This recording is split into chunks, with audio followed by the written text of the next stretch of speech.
Good morning student. Class 8 both medium subject Hindi part 6 Subhash Chandra Bose के पत्र। यहाँ गलती से 5th बोथ मीडियम लिखा गया है, आप लोग 8th बोथ मीडियम हैं। मौखिक अभिव्यक्ति, सही विकल्प पर सही का चिन्ह लगाइए। क सुभाष चंद्र बोस ने किसको पत्र लिखा? सही उत्तर है आपका माता को। ख व्यक्ति को मनुष्य जीवन कितनी लाख योनियों में भटकने के बाद मिलता है? सही उत्तर है आपका 84 लाख योनि।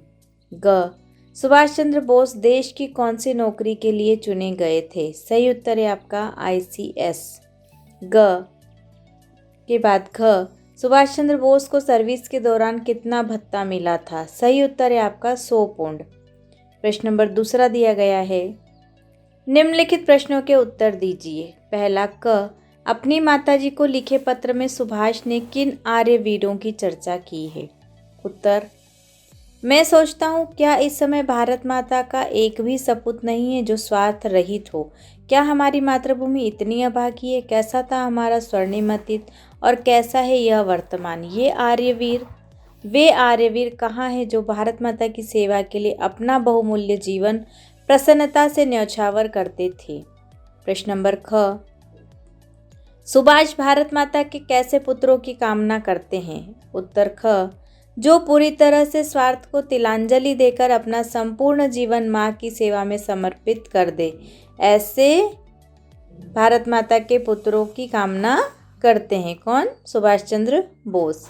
प्रश्न नंबर ग है, किस स्थिति में हमारा मनुष्य के रूप में जन्म लेना सार्थक नहीं है? उत्तर ग है आपका, यदि हम पशुओं के समान खाने और सोने से ही संतुष्ट रहें, अगर हम अपनी इंद्रियों के दास बने रहें, अगर हम केवल अपनी चिंता करें और मनुष्यों के समान नैतिकता शून्य जीवन जिएं, तो हमारा मनुष्य के रूप में जन्म लेना सार्थक नहीं है। प्रश्न नंबर घ है आपका, हमें सर्वश्रेष्ठ शिक्षण कौन दे सकता है? उत्तर घ हमारा लालन पालन माँ के दूध से होता है और इसलिए हमें जो सीख और मार्गदर्शन माता से मिलता है उससे अधिक शिक्षण योग्य और उदात्त अन्य कुछ भी नहीं हो सकता। प्रश्न नंबर 9 है आपका, सुभाष कौन सी राशि इंडिया ऑफिस को लौटाना चाहते थे? मुझे अभी तक केवल 100 पौंड भत्ते के रूप में मिले हैं। जैसे ही मेरा त्यागपत्र स्वीकार हो जाएगा मैं उक्त राशि इंडिया ऑफिस को लौटा दूंगा। प्रश्न नंबर 6 है आपका, सुभाष के अंतर्मन की आवाज़ क्या कहती थी? सुभाष के अंतर्मन की आवाज़ कहती थी कि मैं संपूर्ण जीवन दूसरों की सेवा में बिता सकूं। प्रश्न नंबर 6 है, सुभाष किस संस्था में शामिल होने की सोच रहे थे? उत्तर, उस समय इंडियन सिविल सर्विस संस्था संपत्ति और प्रतिष्ठा का प्रतीक थी। इसमें चयन के लिए युवक लालायित रहते थे। बहुत प्रतिभाशाली युवकों का ही चयन इसमें हो पाता था। अपनी प्रतिभा के बल पर Subhash Chandra Bose Indian civil service के लिए चुने गए, लेकिन उन्होंने तत्काल ही गुलामी की प्रतीक इस नौकरी से त्यागपत्र दे दिया। अगला प्रश्न दिया है, निम्नलिखित पंक्तियों का भाव स्पष्ट कीजिए। क कैसा था हमारा स्वर्णिम अतीत और कैसा है यह वर्तमान। देखिए इसका, स्वतंत्रता सेनानी सुभाष चंद्र बोस कहते हैं कि हम भारतीयों का प्राचीन समय अत्यंत गौरवशाली था। हमने हमारा वह स्वर्णिम समय खो दिया है और आज हम वर्तमान समय में अंग्रेजों के गुलाम हैं। हम अतीत में कभी परतंत्र नहीं रहे। ख दिया है, तुम्हारे उल्लास की राह है महासागर की उत्ताल उर्मियों के साथ साथ तरंगित होते रहना।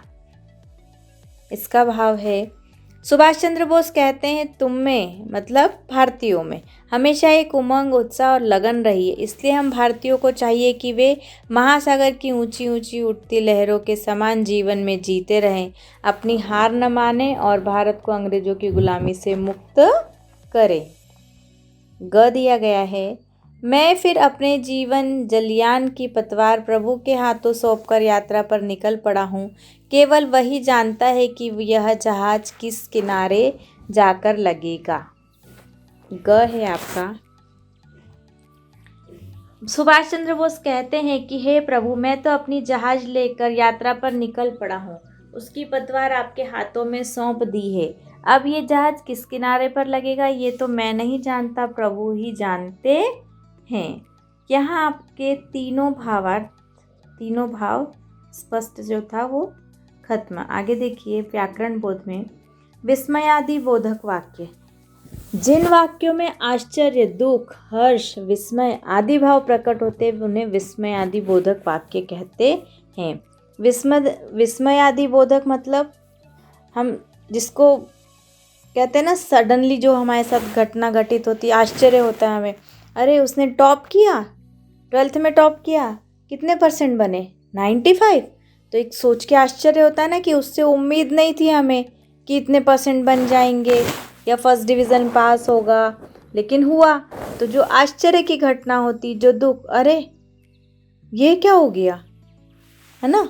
तो जो दुख की घटना होती है, जो खुशी की घटना होती है, जो अचानक से घटित होती है या जिस पर हमें आश्चर्य होता है, वो क्या होते हैं, विस्मयादि बोधक वाक्य कहलाते हैं। इन वाक्यों के अंत में जो चिन्ह लगता है वो कैसा चिन्ह होता है, जो हमारा पूर्ण विराम होता है ना, पूर्ण विराम लगाने के बाद उसके नीचे एक छोटी सी बिंदी लगाई जाती है, जो कि आपको सामने दिखाई दे रही होगी। इसे क्या कहते हैं, विस्मयादि बोधक चिन्ह। क देखो इसमें उदाहरण दिए हैं आपको। कैसा था हमारा स्वर्णिम अतीत और कैसा है यह वर्तमान। दूसरा है हम क्या थे और क्या हो गए। तीसरा है हमारा धर्म कहाँ से कहाँ पहुँच गया। चौथा है आपने हद कर दी। पांचवा दिया है कमाल हो गया। अब आप 5 विस्मयादिबोधक वाक्य लिखिए, है ना। देखो 5 विस्मयादिबोधक वाक्य। पहला, खबरदार अब इधर कदम मत रखना। दूसरा है इतना बड़ा सांप, आश्चर्य हुआ ना। तीसरा, वाह तुमने बहुत अच्छा काम किया। यदि हम किसी का सहयोग करते हैं, किसी की मदद करते हैं, तो कोई कहता है ना, अरे तुमने बहुत अच्छा किया, उसकी मदद की।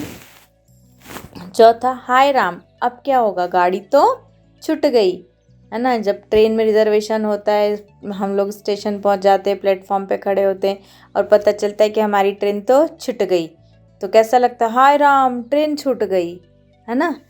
फिर अगला 5वां देखो, धन्यवाद आपने मेरे लिए इतना कष्ट उठाया।